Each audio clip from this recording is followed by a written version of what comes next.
Mari rekan kita berdoa. Sungguh Tuhan kami memuji Engkau Allah yang besar, yang agung, menciptakan kami sebagai karya yang mulia, karya yang indah di tangan-Mu. Untuk itu Tuhan teduhkanlah hati kami saat ini, untuk kami kembali lagi menyelami keindahan karya-Mu dalam hidup kami. Dan kuatkan kami untuk hidup seturut dengan apa yang menjadi rancangan Tuhan itu. Mampukan kami memahami kehendak-Mu Tuhan, dan sungguh tunduk kepada apa yang menjadi kerinduan hati-Mu. Tuhan tenangkan segala suara yang ada di sekitar kami, dan biarkan kami mendengarkan satu suara, suara Tuhan sendiri. Baik hamba-Mu yang menyampaikan maupun setiap rekan-rekan yang mendengarkan. Kami mau mendengar Engkau Tuhan berbicara kepada kami pagi ini. Dalam nama Yesus kami berdoa. Amin. Terima kasih rekan-rekan yang sudah melayani. Shalom, selamat pagi. Wah, saya senang sekali hari ini. Saya mengira jumlahnya sedikit, tapi ternyata cukup banyak ya.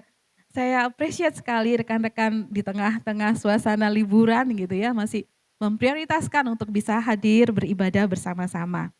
Nah, rekan-rekan pagi hari ini satu tema yang akan kita bicarakan adalah gender matters. Kalau bicara tentang ini mungkin ada satu pemikiran bahwa, oh ini bicara tentang gender gitu ya, ya pasti. Tapi gender matters itu juga disampaikan atau diangkat itu untuk mendukung segala pilihan gender dari orang-orang dengan segala kebebasannya. Pagi ini kita melihat gender matters itu tentang ini, bahwa ya diciptakan dengan gender itu yang berbeda itu sesuatu yang indah, sesuatu yang baik begitu. Dan bagaimana kita merengkuh itu dan bukan deny terhadap itu atau memikirkan opsi-opsi yang berbeda dari yang seharusnya ada. Nah, bicara tentang yang seharusnya ada itu mari kita melihat kebenaran firman Tuhan rekan-rekan. Sorry, sebelumnya saya ingin menyampaikan tentang ini ya. Tantangan yang ada saat ini itu adalah kadang-kadang tuh karena kebebasan berpikir dan kemudian kesetaraan dan segala macam, maka kita, kadang-kadang melihat bagaimana orang itu memperlakukan orang lain dengan, tidak tidak penuh penghargaan begitu ya. Dengan tidak penuh penghargaan ini salah satu hal yang nyata begitu ya, suatu tempat begitu ada, di sebuah, semacam gudang begitu ya, ada seekor kera yang terluka, tapi juga ada seorang anak yang dia itu sepertinya kelaparan di sana. Nah, seseorang tuh kemudian memilih tuh untuk merawat, mmm, kera itu ketimbang anak yang kelihatan sangat menderita. Dengan pemikiran bahwa kera tidak bisa menolong dirinya sendiri dan anak itu masih bisa berjuang begitu. Akhirnya, ditemukan oleh orang lain anak ini dan kemudian ada sebuah situasi yang akhirnya terjadi sulit di sana, tuntutan dan lain sebagainya dan anak ini kemudian mendapatkan bantuan. Ketika saya membaca ini, saya memikirkan bagaimana ya orang bisa memilih kera ketimbang seorang anak begitu untuk dirawat. Tapi jangan heran rekan-rekan, jangan pikir bahwa ini terjadi di luar. Di daerah lain di Indonesia ini, itu sering terjadi, ada terjadi juga. Bahwa seseorang itu kemudian lebih memilih untuk menyusui babi ketimbang anaknya, karena babi berharga lebih mahal gitu. Dan itu terjadi di sebuah suku tertentu di Indonesia. Bagaimana kita bisa memahami ini ya? Bagaimana seekor binatang jauh lebih berharga daripada manusia? Karena melihat dari hal-hal yang Tuhan sudah ciptakan, tapi kemudian yang sudah Tuhan ciptakan ini jatuh dalam dosa, mari kita melihat sekali lagi rekan-rekan, untuk kita bisa memahami semuanya ini dengan tepat seperti yang Tuhan inginkan. Tuhan itu mendesain bahwa manusia itu diciptakan sesuai gambar dan rupanya. Untuk itu mari kita melihat dalam Kejadian 1 ayat yang ke-24 sampai dengan yang ke-28 ya. Mari saya ajak kita membaca ini dengan bergantian, ayat 24 dibacakan oleh pria, 25 dibacakan wanita, demikian seterusnya sampai 28 ya. Ayat 24 dibacakan oleh pria, ayat 25 dibacakan oleh wanita, demikian seterusnya sampai dengan ayat yang ke-28. Ya sudah siap? Mari rekan-rekan saya ajak, wah terhalang ya, tapi rekan-rekan bisa mengakses HP-nya ya, dan Alkitabnya. Kejadian 1 ayat 24 sampai 28, pria dulu, 1, 2, 3. Berfirmanlah Allah, hendaklah bumi mengeluarkan segala jenis makhluk hidup ternak dan binatang melata dan segala jenis binatang liar dan jadian. Wanita, Allah menjadikan segala jenis binatang liar dan segala jenis ternak dan segala jenis binatang melata di muka bumi.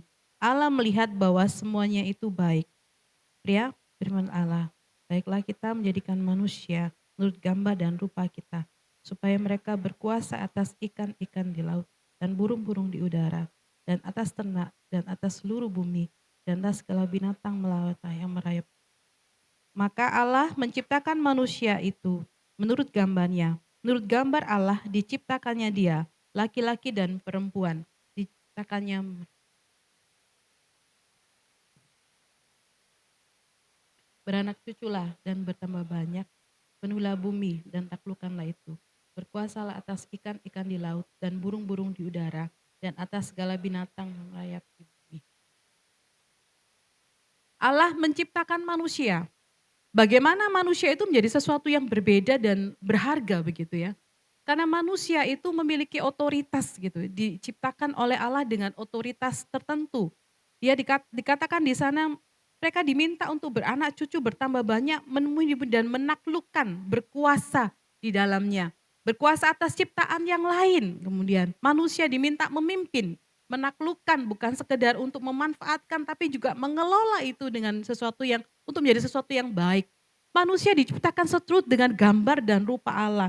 Nah, bicara tentang gambar dan rupa ada 2 kata yang digunakan di sana, bagian bawah terlalu bawah ya. Jadi kata gambar menggunakan bahasa Ibrani selem artinya image dan rupa menggunakan kata demut artinya likeness. Dua kata itu saling melengkapi. Kalau selem bicara tentang kapasitasnya bahwa manusia memiliki potensi menjadi representasi Allah. Kata demut memiliki penekanan bahwa dia punya kemiripan, features-nya juga mirip Allah. Cara melakukan sesuatu, cara mengekspos sesuatu. Manusia diciptakan sesuai dengan gambar dan rupa Allah, memiliki kapasitas kemiripan sehingga sanggup merepresentasikan Allah dalam acting, feeling, dan juga kemudian dalam hal berikutnya itu adalah dalam hal doing-nya dia. Semuanya itu adalah sesuatu yang memang begitu, manusia diciptakan dengan sesuatu yang lebih. Allah menciptakan manusia, bukan sekedar bahwa manusia another animal begitu ya. Tapi manusia itu memang betul-betul adalah representasinya Allah dan itu tidak dimiliki oleh binatang. Manusia menjadi sesuatu yang Tuhan ciptakan secara berbeda. Dia menciptakan itu dengan tangannya. Tapi kisah ini kemudian berlanjut dengan kejatuhan manusia dalam dosa. Bahwa ketika Allah menciptakan manusia itu Allah menciptakan dengan segala perbedaannya, dengan membedakan dengan sengaja laki-laki dan perempuan dan dengan jelas dikatakan Allah menciptakan mereka. Laki-laki dan perempuan Allah menciptakan mereka. Nah, menariknya di ayat 27 rekan-rekan, kata cipta itu disebutkan sampai 3 kali dalam satu ayat itu saja, ayat 27 ya. Maka Allah menciptakan mereka itu menurut gambarnya, menurut gambar Allah diciptakannya dia. Laki-laki perempuan diciptakannya mereka 3 kali. Kata itu dibuat. Ditaruh di sana. Bukan dengan sebuah, oh itu adalah sesuatu yang ya begitu saja muncul, nah tapi dengan sengaja. Kalau itu sesuatu yang diulang-ulang dalam Alkitab itu rumusnya itu ada sesuatu yang penting untuk melawan sebuah pemikiran bahwa manusia itu adalah sebuah hasil dari, sel yang bertumbuh yang kemudian karena ledakan yang besar dan atau apapun tiba-tiba manusia itu muncul. Enggak, manusia itu diciptakan. Berarti kita itu bukan produk sampingan, kita itu produk hasil karya Allah yang dengan sengaja Allah menenun dikatakan dalam Alkitab. Kita tidak akibat sebuah kecelakaan begitu, tidak pernah begitu. Dan tidak pernah didesain dengan sebuah kebetulan. Itu sesuatu yang ditekankan kita diciptakan, desain Allah, bukan sebuah akibat kecerobohan manusia, tidak pernah begitu. Sekalipun mungkin ada orang-orang tertentu yang kemudian mereka di luar pernikahan mereka melakukan hubungan seks dan menghasilkan anak, tidak pernah anak itu adalah murni hasil kecelakaan itu. Allah mendesain di dalam kandungan manusia wanita itu. Laki-laki dan perempuan dengan sengaja disebutkan dengan sebuah gender yang berbeda. Nah, kata gender itu tadi ya, ada yang memisahkan kata seks atau jenis kelamin dan gender. Mengatakan kalau seks itu bicara tentang biologinya. Jadi features biologisnya itu jadi karakteristik, eee, seksualitasnya, seksualnya itu berbeda laki dan perempuan. Kalau gender itu katakan bahwa itu berbicara tentang kecenderungannya. Jadi orang yang berjenis kelamin tertentu bisa saja memilih gender yang berbeda. Nah, hari ini saya tidak membicarakan dan saya memilih untuk menyamakan kedua hal itu. Karena Tuhan itu memang menciptakan bukan dengan pilihan gender yang sesuai maunya manusia. Allah menciptakan gender itu seturut dengan seks yang Tuhan berikan atau jenis kelamin yang Tuhan berikan kepada manusia. Tidak pernah diberikan kebebasan manusia untuk memilih gendernya, gitu. Dan saya tidak akan masuk kepada pilihan-pilihan gender ya, karena saya akan masuk ke dalam 2 hal ini saja, laki-laki dan perempuan. Dengan jenis kelamin itu, maka gender itu yang Tuhan sudah tentukan bagi manusia. Dan untuk 2 hal itu, laki-laki dan perempuan dan segala hal yang lain yang Tuhan ciptakan itu, Tuhan mengatakan bahwa itu sungguh amat baik. Itu baik, berbeda itu baik. Tapi kita akan berhadapan dengan situasi dunia masa kini yang memandang bahwa jenis kelamin laki-laki dan perempuan itu adalah sesuatu yang bisa disatukan, ya. Laki-laki dan perempuan disederhanakan dengan satu karakteristik gender campuran atau androgyny.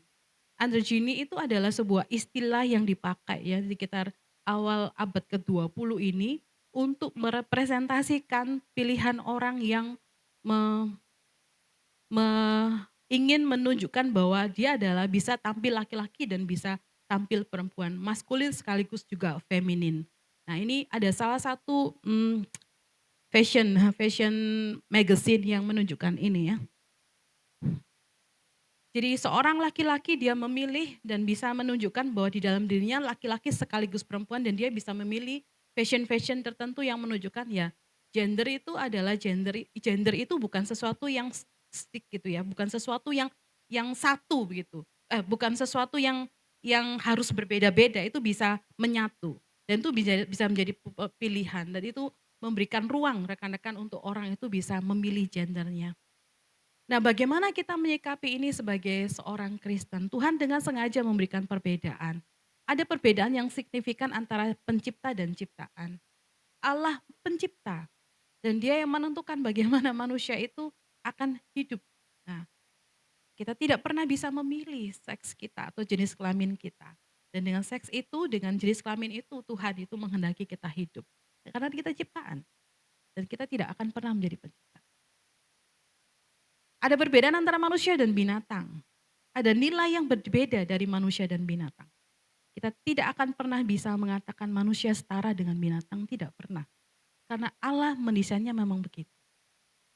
Ada perbedaan antara laki-laki dan perempuan dan kita tidak pernah bisa menyamakan bahwa laki-laki sama dengan perempuan dalam hal peran mereka. Dan perbedaan-perbedaan itu adalah baik. Tuhan memang mendesainnya demikian.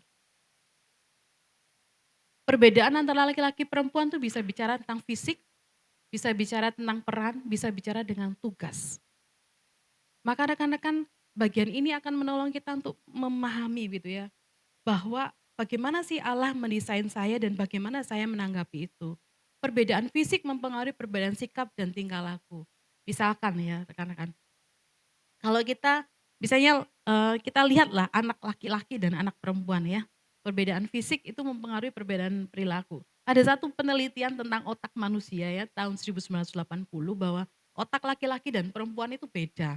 Sehingga dengan perbedaan itu dia bekerja dengan cara yang berbeda juga ternyata. Nah misalnya ya seorang anak, perempuan kalau dikasih boneka kan cenderungnya itu ya akan dirawat gitu ya, akan dikasih nama, akan didandanin, apalagi kalau ada rambut disisir, dipitain gitu ya. Nah akan berbeda dengan laki-laki, kalau dikasih boneka bisa ya nggak apa-apa, tapi dia kemungkinan akan melakukan apa, dia kemungkinan akan memakai boneka itu untuk bertarung gitu ya. Atau dia akan mencoba untuk bisa mempreteli boneka itu dan menyusunnya kembali gitu. Atau akan melemparkan itu dari atas ketinggian untuk melihat hancur atau enggak. Karena pikirannya bekerja dengan cara yang berbeda, logika aja. Dia menganalisa ini bagaimana bentuknya ini bagaimana dibongkar dan disusun kembali. Demikian juga kalau anak perempuan dikasih mobil-mobilan. cenderungnya kalau anak perempuan dikasih mobil-mobilan dinamai mobil itu. Apakah namanya Boy atau namanya Cherry, yang satu namanya apa, kemudian mobilnya akan dirawat, disusun dengan rapi. Laki-laki akan berbeda, anak laki-laki. Kalau menerima mobil, ya dipakai balapan, dibongkar nggak bisa balikin ya. Dijatuhkan dari lantai atas tuh lihat hancur nggak ya? Kalau hancur, oh berarti nggak bisa. Berarti nggak bisa dijatuhkan, rusak toh. Nah kalau disusun kembali nggak bisa, nangis minta lagi. Jadi mencoba sesuatu karena otaknya bekerja dengan cara yang berbeda. Yang satu bicara tentang, kalau yang perempuan bicara tentang bagaimana merawat, bagaimana mengatur, bagaimana membuat sesuatu itu rapi. Kalau yang satu lagi yang pria berpikirnya ini terbuat dari apa ya? Rasa ingin tahu yang besar, mencoba, kemudian racing, kepingin, siapa yang lebih cepat, mana yang lebih bagus, mana kondisi-kondisi yang berbeda. Dan itu adalah hal-hal yang mendasar. Bukan berbicara tentang ini saja, dalam kehidupan sehari-hari kita bicara dengan cara yang berbeda. Kalau perempuan dengan perempuan ya, ketemu makan siang misalnya, mereka saling curhat gitu ya. Masalah apa di kampus, di rumah, apa keinginannya. Kalau laki-laki bicara tentang apa? Mungkin main game ya.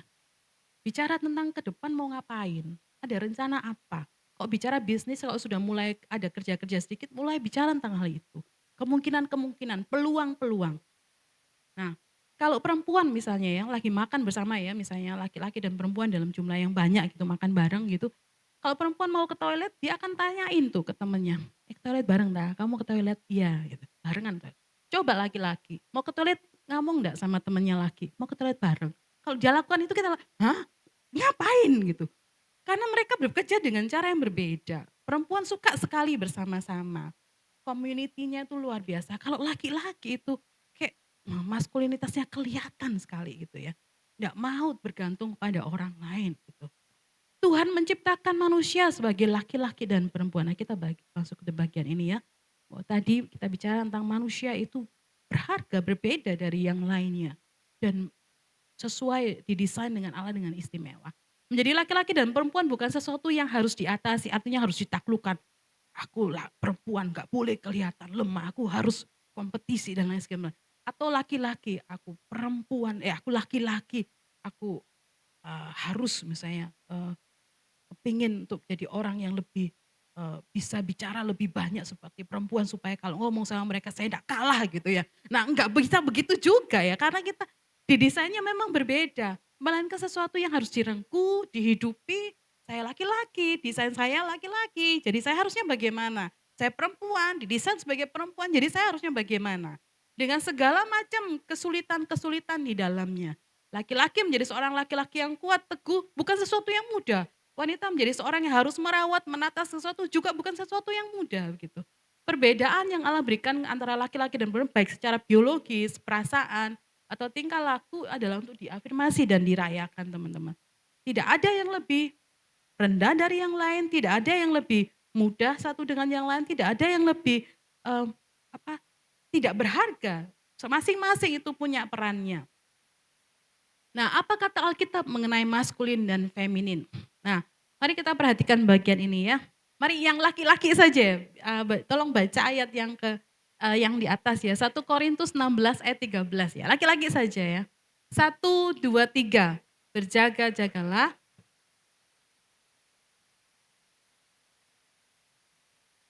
Yang perempuan, 1 Petrus 3 ayat 4, 1, 2, 3. Tetapi perhiasanmu ialah manusia batinia yang tersembunyi dengan perhiasan yang tidak binasa, yang berasal dari roh yang lemah lembut dan tentram, yang sangat berharga di mata Allah. Alkitab bukan tidak bicara tentang maskulin dan feminin. Ketika 1 Korintus bicara tentang laki-laki, dia memang betul-betul kata yang digunakan tuh laki-laki, bukan manusia pada umumnya. Dan ketika 1 Petrus ini ditulis memang ditujukan kepada perempuan.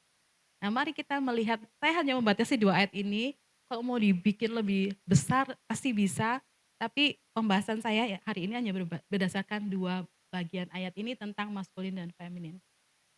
Apa kata Alkitab tentang maskulin? 1 Korintus 16 ayat 13 dikatakan berjaga-jagalah, berdirilah dengan teguh dalam iman, bersikaplah sebagai laki-laki dan tetap kuat. Maskulin berarti karakteristik dan kualitas karakter yang bertumbuh dari bagaimana laki-laki diciptakan dan didesain untuk hidup. Apa saja yang ada di sana? Kalau di dalam kita balik lagi ke Kejadian 2, tadi kan kita baca Kejadian 2. Di dalam Kejadian 2 ayat 15 itu ada bagian ini, ketika Allah itu menciptakan Adam gitu ya. Tuhan menciptakan manusia sebagai pemimpin, oh sorry saya bacakan dulu ayatnya ya. Kejadian 2 ayat yang ke-15. Tuhan Allah mengambil manusia itu dan menempatkannya dalam Taman Eden dan mengusahakan dan memelihara taman itu. Nah, bagian ini memang ditaruh sebelum Allah dituliskan pada bagian sebelum Allah menciptakan Hawa begitu ya. Jadi bagian ini disampaikan kepada Adam bahwa dia itu diciptakan untuk dia merawat, memelihara apa yang ada. Berarti dia menciptakan manusia itu sebagai pemimpin dengan tanggung jawabnya, sebuah panggilan untuk memiliki inisiatif yang penuh kasih, fokus pada pekerjaan yang disediakan oleh Tuhan di tengah dunia. Karena Allah itu memberikan perintah kepada Adam itu supaya dia itu bisa mengusahakan dan memelihara taman itu. Dia bekerja, dia harus memelihara, dia harus merawat apa yang Tuhan berikan. Kalau itu diaplikasikan kepada dunia masa kini, kita tidak sedang berada di hutan gitu ya, kita tidak sedang berada di Taman Eden, berarti yang dibicarakan itu adalah pekerjaan yang Allah anugerahkan kepada seseorang untuk dikerjakan. Secara khusus laki-laki ditunjuk ya, diberikan sebuah tanggung jawab untuk dia berinisiatif. Tapi inisiatif itu dikatakan penuh kasih. Artinya dia dengan kasih itu berfokus pada pekerjaan yang Tuhan sediakan. Apa sih? Ini salah satu perkataan John Piper, nanti kita akan lihat. Laki-laki itu dipercaya untuk memimpin. Memimpin bukan hanya memberikan perintah, tapi juga memimpin melalui teladannya.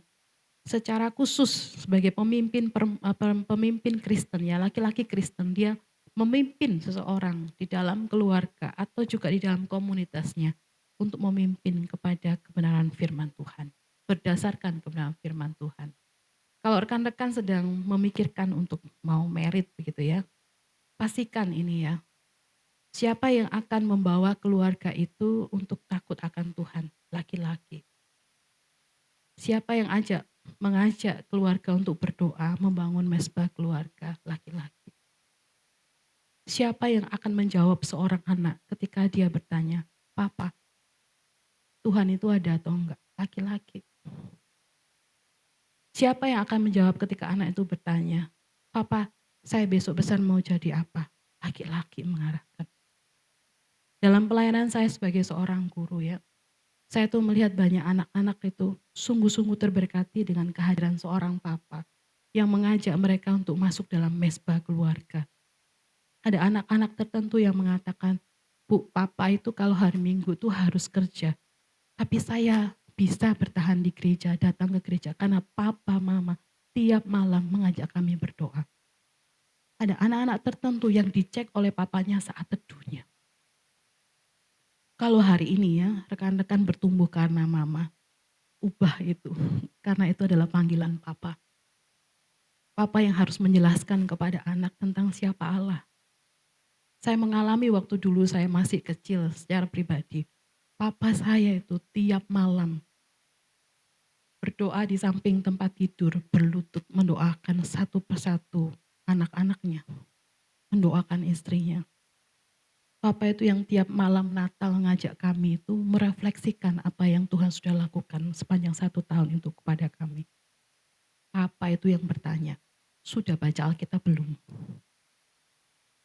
Teman-teman, saya melihat figur pria yang menjadi pemimpin melalui diri papa saya. Dan saya sungguh bersyukur tentang itu. Men are providers, dia penyedia. Laki-laki diciptakan lebih dahulu daripada perempuan. Dan dia diminta untuk merawat, memelihara, bekerja. Karena dia yang akan menyediakan kebutuhan. Laki-laki mesti bekerja. Laki-laki mesti bertanggung jawab untuk kebutuhannya. Dan kelak dia juga akan bertanggung jawab untuk kebutuhan keluarganya. Bukan hanya tentang finansial, tapi juga kebutuhan-kebutuhan secara sosial. Berbicara, mendengarkan, melindungi.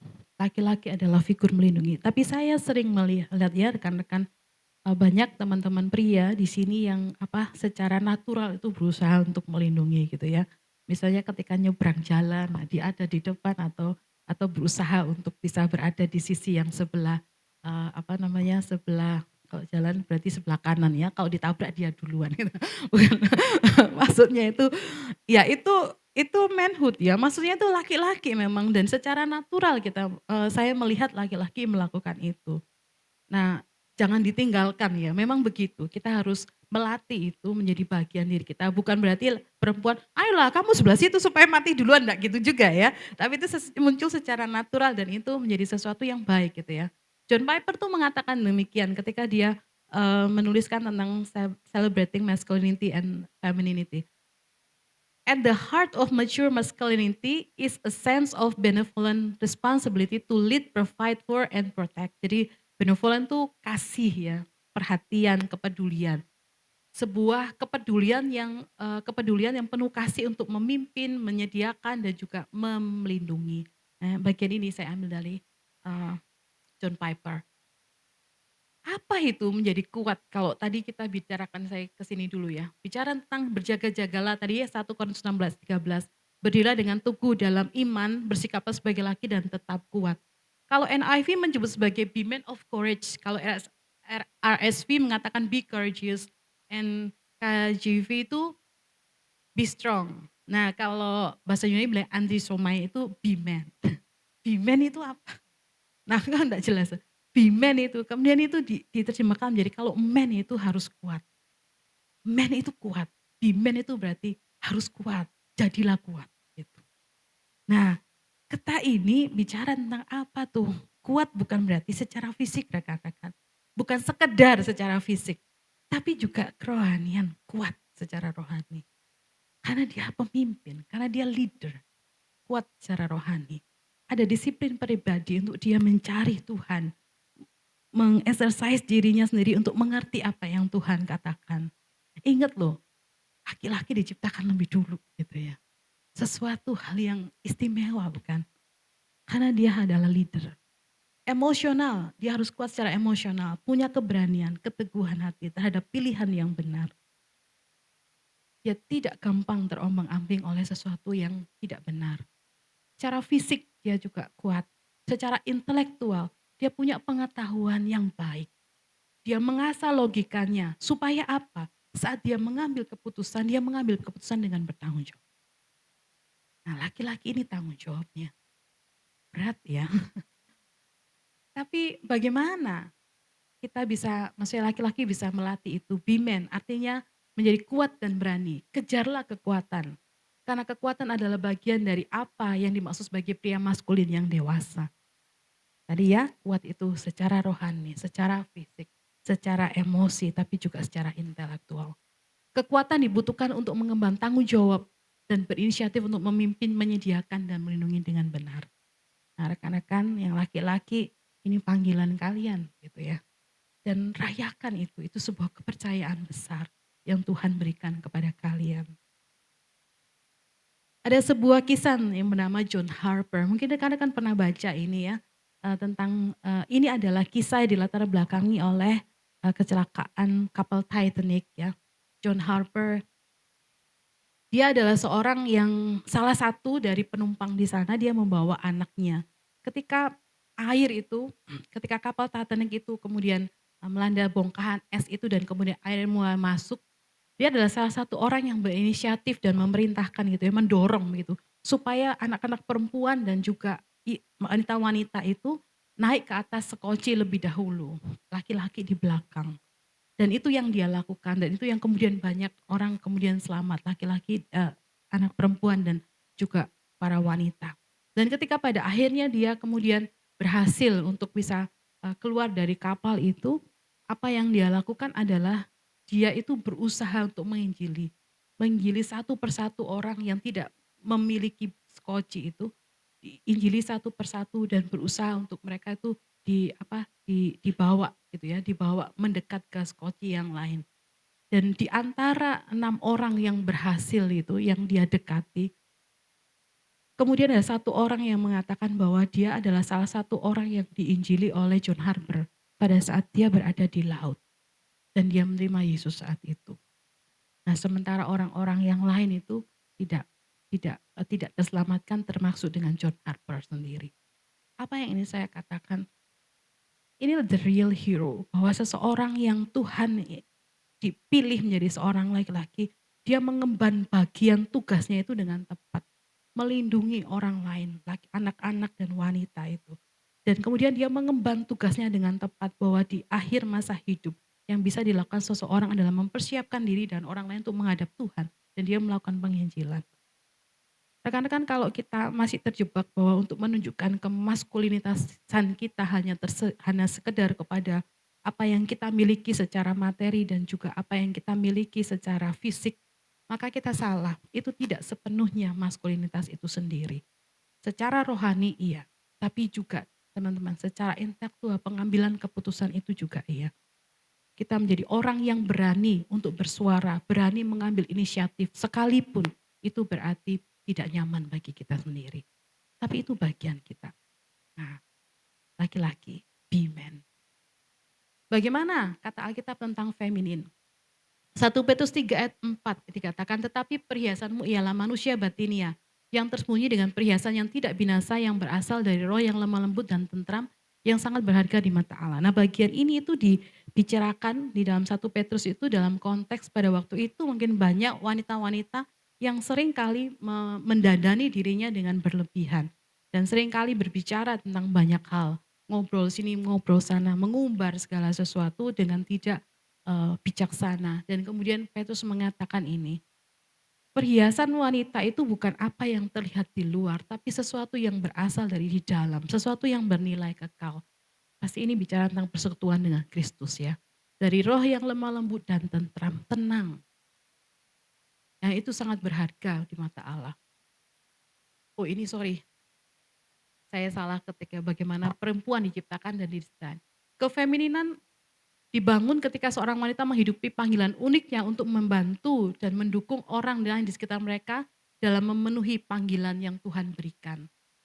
Secara umum ya rekan-rekan, kalau laki-laki tadi diciptakan dengan secara umum orientasinya tentang kerja, kalau wanita diciptakan secara umum orientasinya adalah untuk mendorong dan untuk mendukung dan mendampingi. Nah, pada bagian ini memang John Piper itu seorang yang sangat apa ya, sangat menekankan bahwa wanita itu harus pada posisi itu, mendorong dan mendampingi.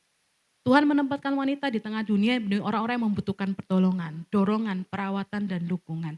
Ini termasuk orang tua, anak-anak, komunitas gereja, orang-orang asing, orang-orang dengan latar belakang berbeda. Maka rekan-rekan kenapa wanita itu ya, kalau saya meneliti ya, menganalisis, kenapa wanita itu gampang bicara gitu. Karena memang itu yang diperlukan untuk dia itu bisa menjangkau orang lain, membangun dan mencairkan suasana, membangun relasi. Karena memang dipanggil untuk itu. Kenapa wanita bisa dengan mudah gitu ya mengucapkan kata-kata encouragement? Karena memang begitu, otaknya bekerja dengan cara itu. Maka wanita didorong untuk bisa mengambil peran di sana, melengkapi, tapi juga sekaligus mengambil inisiatif untuk menjangkau orang-orang yang mengalami kesulitan. Nah, kenapa wanita itu dibuat oleh Tuhan lebih sensitif? Karena ini perannya. Dia menguatkan, dia mendorong, memberikan penguatan, memberikan encouragement. Bukan hanya kepada orang-orang yang di dalam keluarga, tapi juga sampai yang di luar.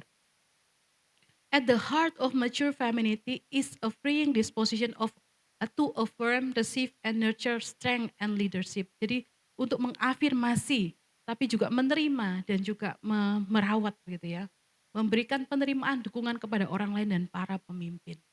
Merawat ya orang-orang lain yang membutuhkan dukungan gitu ya. Nah, keindahan batin adalah sesuatu yang dipenuhi, yang memenuhi seorang wanita sehingga dia bisa mengerjakan bagiannya dengan tepat, dengan kelemah lembutan dan ketenangan. Nah, kalau pada bagian ini mungkin beberapa dari kita berbicara, "Loh kalau gitu wanita enggak bisa jadi pemimpin dong?" Oh ya bisa gitu, kenapa enggak? Bahwa wanita diciptakan untuk memberikan dukungan, merawat, menuntun dan mendorong bukan dia tidak bisa menjadi pemimpin. Ada satu masa Tuhan itu memilih pemimpin wanita. Dan bukan hanya di perjanjian lama, di perjanjian baru juga ada nabi yang bernama Hana. Maka tidak menutup mata bahwa Tuhan tetap bisa memilih wanita untuk menjadi pemimpin. Itu kan masalah jabatan. Tapi masalah kecenderungan dan pendekatan itu masalah yang berbeda. Bahwa ketika Deborah memimpin, dia itu menguatkan Barak untuk memimpin perang dan untuk mengalahkan musuh Israel pada masa itu. Barak takut. Dan Deborah mengatakan, kalau kamu sebagai pemimpin laki-laki tidak bisa melakukan itu, Tuhan akan memilih orang lain. Dan kamu akan kehilangan ke apa honor-nya itu. Dan betul, Barak takut sehingga orang Tuhan memilih orang lain. Tapi yang berperang bukan Deborah. Karena dia waktu itu menjadi hakim. Nah, hakim memberikan masukan, menegur, mengarahkan gitu. Jadi pemimpin wanita itu mungkin. Tapi bahwa dia diciptakan untuk merawat, memberikan dorongan, encouragement. Dia tidak boleh lepas dari itu. Bahwa laki-laki menjadi pemimpin untuk mengarahkan, membangun sesuatu sampai ke masa depan gitu ya, merancang sesuatu dengan logikanya, mengambil keputusan. Dia tidak bisa melepaskan diri dari itu. Maka rekan-rekan ini bagian yang baik untuk kita lakukan ya. Di tengah masa-masa kita juga berhadapan dengan orang-orang yang atau juga kadang-kala ya kalau dalam pergumulan saya sebagai seorang pendidik kadang saya bisa berhadapan dengan seorang anak yang bisa mengatakan, "Bu, gimana kalau saya tertarik dengan sesama jenis? Kenapa?" Gitu ya. Ya, ketika saya memahami, ketika saya mencoba untuk mendengarkan memang ada banyak hal ya menjadi masalah. Itu bisa tantangan spiritualitas tapi juga ada tantangan sosial emosional. Spiritualitas dia bicara tentang pemberontakan, itu bicara tentang pemberontakan kepada desain Allah. Sepertinya saya terperangkap jiwa laki-laki yang terperangkap dalam tubuh wanita atau bahkan sebaliknya, sebuah pemberontakan kepada Allah. Kedua peran ini atau gender ini tuh teman-teman tidak bisa dikerjakan dengan baik ketika kita tidak menundukkan diri dan diselamatkan oleh Kristus. Karena setiap manusia selalu punya kebutuhan untuk dia itu tampil di depan. Tapi juga sebuah kecenderungan untuk memberontak kepada desain Allah. Maka baik laki-laki perempuan perlu menerima kasih Kristus dan juga keselamatan dalam Kristus. Atau yang kedua adalah tantangan tentang bahwa dia pernah mengalami papa mama yang abusive. Maka figur tentang pria dan wanita itu rusak dalam dirinya. Atau bahkan orang yang memilih untuk tidak menikah, menikah itu melukai misalkan. Ya enggak apa-apa kalau memang kamu dipanggil untuk selibat, itu tidak apa-apa. Tapi bukan sesuatu yang muncul dari sebuah perasaan terluka, karena luka itu yang harus diobati sebenarnya. Bukan langsung diputuskan bahwa saya tidak mau menikah dan lain sebagainya. Nah, rekan-rekan kalau di antara kita mungkin mengalami hal-hal yang demikian, bergumul tentang hal-hal yang demikian, ayo datang kepada Tuhan, berbicara dengan orang yang kalian percaya untuk bisa menjadi teman untuk memikirkan tentang apa yang Tuhan inginkan pada diri kalian sebagai seorang laki-laki dan perempuan yang sudah mulai dewasa ini. Pemimpin laki-laki dan pemimpin perempuan itu mungkin laki-laki dan perempuan itu adalah berbeda tapi mereka memiliki peran yang istimewa di hadapan Allah. Nah, Douglas Wilson tuh mengatakan bahwa dosa itu mempengaruhi kemampuan kita untuk memenuhi mandat budaya ini, laki-laki dan perempuan tadi ya, untuk mereka beranak cucu dan memenuhi bumi dan mengerjakan panggilan mereka. Tapi itu tidak mengubah kewajiban kita untuk memenuhinya. Memang itu bisa mempengaruhi kemampuan kita tapi tidak merubah ke keharusan kita memenuhi dan bagian utama adalah bahwa Kristus itu datang supaya kita itu bisa dipulihkan untuk memenuhi panggilan kita. Tuhan memanggil pria untuk bersikap maskulin dan wanita untuk bersikap feminin. Dan hanya melalui Kristus saja kita bisa memenuhi panggilan kita itu. Nah, rekan-rekan bagaimana kalau misalnya kita berhadapan dengan teman-teman ya yang kemudian deny terhadap apa yang menjadi desain Tuhan atas diri mereka. Karena kita bisa tetap bersahabat, berteman baik dengan mereka. Tapi kita tetap menjaga diri kita juga untuk tampil sebagaimana adanya desain Tuhan itu. dan terus mendoakan dia. Orang-orang yang bergumul demikian itu kita perlu kenali apakah itu bicara tentang spiritualitas mereka yang rusak begitu ya, bahwa mereka belum diperdamaikan dengan Kristus, ataukah itu bicara tentang trauma masa lalu. Apakah mereka pernah mengalami situasi-situasi yang membuat mereka sangat dilukai oleh gender yang berbeda sehingga mereka merasa bahwa gender itu bukan gender yang aman dan diri mereka harus melindungi diri terhadap gender itu. Lalu mereka memilih gender yang sama, yang mereka rasa aman. Maka muncul lesbi dan juga gay. Bisa saja itu bicara tentang trauma. Nah, trauma itu bukan sesuatu untuk di-nurture, bukan sesuatu yang dirawat. Tapi trauma itu adalah sesuatu yang harus diobati. Supaya setiap orang itu mengerjakan apa yang Tuhan kehendaki. Karena itulah yang membawa kebahagiaan sejati dan juga sesuatu yang memang bermakna dalam hidup kita. Ada banyak orang yang bergumul tentang panggilan Tuhan atas diri mereka sebagai laki-laki dan perempuan Kristen gitu ya. Bagaimana menyikapi tentang pilihan-pilihan gender yang ada. Tapi mari kita kembali kepada panggilan kita.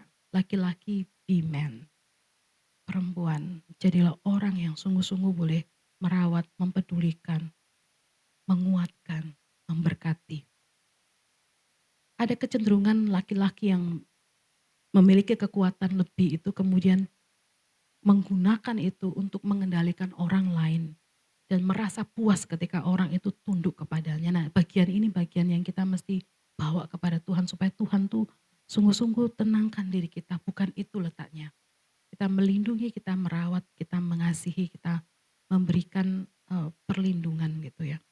Perempuan, kadangkala kita karena kita diciptakan begitu banyak kemampuan untuk berbicara, kita kemudian mencereweti segala sesuatu demi untuk kepuasan diri kita sendiri.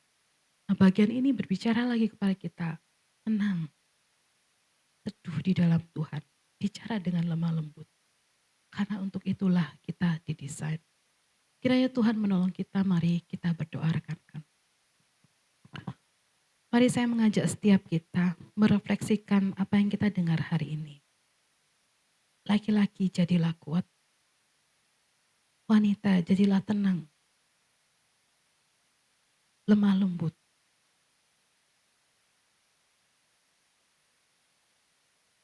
Menjadi figur-figur yang Tuhan inginkan untuk kita bisa saling melengkapi satu dengan yang lain. Adakah di dalam hidupmu kalian mengalami satu pengalaman-pengalaman buruk dengan perlakuan dari gender-gender tertentu? Hari ini bawa kepada Tuhan. Minta kepada Tuhan untuk tidak menjadikan pengalaman yang buruk itu menjadi bagian yang mengendalikan kalian di masa ini atau masa depan. Jadilah wanita-wanita yang boleh memberkati orang lain melalui perkataan kalian, melalui kelembutan kalian. Laki-laki, jadilah kuat untuk kalian mengambil tanggung jawab sebagai seorang pemimpin-pemimpin Kristen yang teguh, melindungi.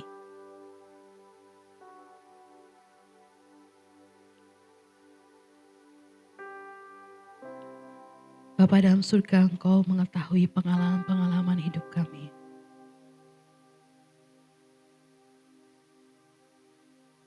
Ada banyak hal yang mungkin kadangkala Tuhan membuat kami sulit untuk mengerjakan bagian kami ya Tuhan menjadi laki-laki dan perempuan yang tepat di mata Allah. Tolong kami ya Tuhan, di tengah segala pengalaman hidup yang kadang tidak mendukung ke arah sana, ajar kami terus melihat kepada kasih Kristus yang mengasihi menerima kami dengan segala keberadaan kami. Dan kiranya kasih itu yang menguatkan kami untuk mengerjakan peran kami dengan tepat ya Tuhan. Sehingga kami bisa menjadi berkat bagi orang-orang di sekitar kami. Dengan kelebihan, dengan kekuatan, dengan keterampilan yang kami miliki dari Tuhan. Setiap rekan-rekan yang saat ini sedang mempersiapkan diri untuk berumah tangga atau bahkan sudah berumah tangga, hamba berdoa ya Tuhan, supaya mereka juga boleh memiliki kesadaran akan desain Allah dalam diri mereka. Sehingga kehidupan rumah tangga yang akan dibangun atau sudah dibangun menjadi sarana merayakan perbedaan itu. Di sarana untuk mereka bertumbuh bersama sesuai dengan desain Allah. Bukan saling menuntut pasangan, bukan saling menjatuhkan satu dengan yang lain. Tapi saling memeluk, saling merangkul, saling bergandengan tangan, mengerjakan apa yang Tuhan rindukan.